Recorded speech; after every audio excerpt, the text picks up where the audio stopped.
Now let's draw the second case, that is object beyond center of curvature for the concave mirror. ठीक है, so let's firstly draw the principal axis.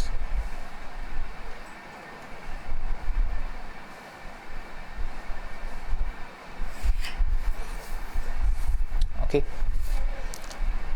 let's draw the mirror.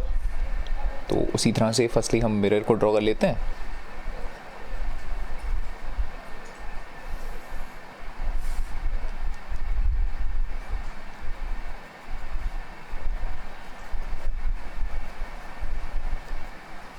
ठीक है, so this is our concave mirror. This is the pole. Firstly markings को ही लगा लेते हैं उसी तरह से. सो 2.5 and 5 centimeter away from the pole.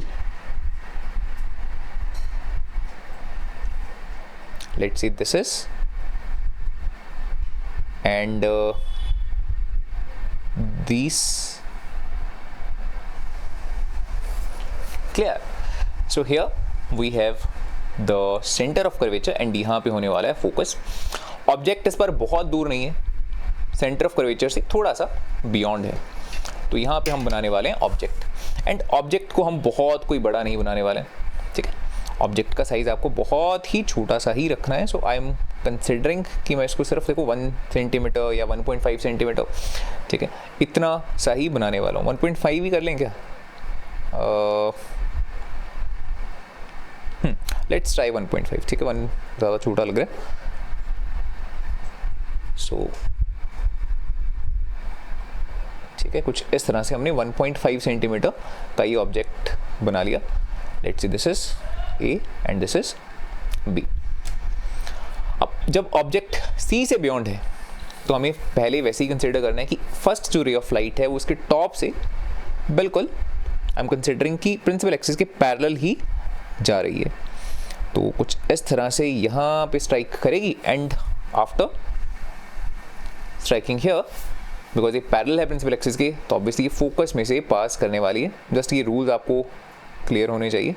तो फोकस में से पास करके कुछ इस तरह से निकल जाने वाली है. उसके बाद सेकंड रे मैं कंसिडर कर सकता हूँ, चाहे तो ये कंसिडर कर लो कि जो फोकस में से आ रही है, राइट, फोकस में से पास करके आप उसको पैरेलल पास करवा देना प्रिंसिपल एक्सिस के. और आप इस रे को भी कंसिडर कर सकते हो कि सेंटर ऑफ कर्वेचर में से जाएगी और उसी रास्ते को ही बैक ट्रेस करेगी. So let's draw this one. ठीक है, ऑल्दो दोनों में से कुछ भी आप यहाँ पे बना सकते हो. तो सी से आती हुई यहाँ पे आई और सेम पाथ लेके वापस चली जाएगी. एरोज से इसकी डायरेक्शन दिखा देते हैं. पहले यहाँ आई, फिर यहाँ गई, एंड सेकेंड रे ये इस तरह से आ रही थी.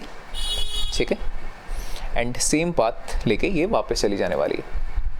ओके, अब यहाँ पे जो दोनों रेज हैं आप देख रहे हो कहाँ पे इंटरसेक्ट कर रही हैं, यहाँ पे. ठीक है, तो जो ऑब्जेक्ट है उसकी इमेज यहाँ पे इस बार बन रही है. And as you can see कि जो ऑब्जेक्ट था वो तो फिर भी काफ़ी बड़ा था, but image is very small as compare to this. ठीक है, so let's call it A dash and B dash, right.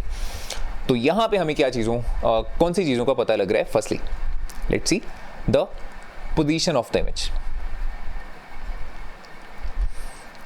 So image यहाँ पे बन रही है C और F के बीच में, देखो कहीं पे. सो मैं लिखूँगा बिटवीन C एंड F. दूसरा है nature of the image. Nature किस तरह का है? यहाँ पर भी जो दोनों रेज हैं वो असल में यहाँ पे इंटरसेक्ट कर रही हैं. Hence this is real and inverted image. यहाँ पे तो और अच्छा पता लग रहा है कि इन्वर्टेड क्यों. देख रहे हो ना, नीचे की तरफ इमेज बनी है उसके टॉप पॉइंट की. ठीक है, ऑब्जेक्ट अगर ऐसे है लेट्स से, तो इमेज इस तरह से बन रही है. Hence we are calling it inverted image. So real and inverted. And third, that is the size of image. इस बार उतनी छोटी नहीं है जितनी हमने फर्स्ट केस में देखी थी, right. As you can see जो हमारा फर्स्ट केस था उसमें इमेज पॉइंट साइज्ड बनी थी, यहाँ पे बनी थी, राइट. बट हियर जो इमेज है वो फिर भी थोड़ी सी बड़ी है, बट ऑब्जेक्ट से छोटी है. इस वजह से मैं इसको क्या बोलने वाला हूँ, this image is diminished image. Diminished का मतलब क्या होता है? छोटी इमेज है, right. So this is our second case.